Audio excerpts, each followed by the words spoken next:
Vice President Kalonzo Musyoka sought to dismantle his reputation for being indecisive. He spoke to Kenyans living in Boston at a town hall meeting organized by the Kenya Diaspora Council of New England. I want to tell you, for instance, a lot of people have talked to you about the Vice President says, is it decisive? Yeah, some have even called me a watermelon.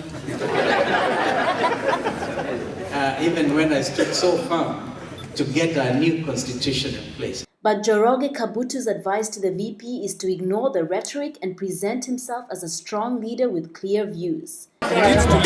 He needs to be seen to be a leader. He should not shy away or feel intimidated by others, because the more he leads, the more people will follow. The people can only follow as far as he can lead.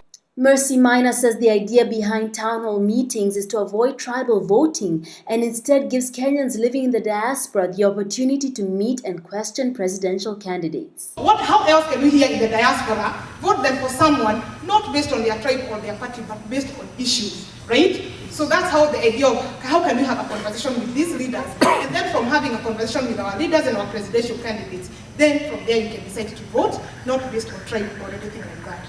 So we decided we will invite our leaders. They come here, we talk about issues like healthcare. I'm personally in healthcare myself, so that's a huge concern for me, right? During a lively Q&A session, Kenyans asked the VP for his stance on important issues. Mr. Vice President, I have had a lot of observations on that, on you.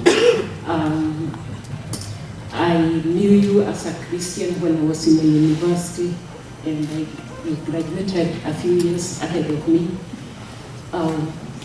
I haven't seen your passion on human rights, and that's a very, very deep rooted issue in my life. Those two headquarters, we lose almost over 27 the UN presence status.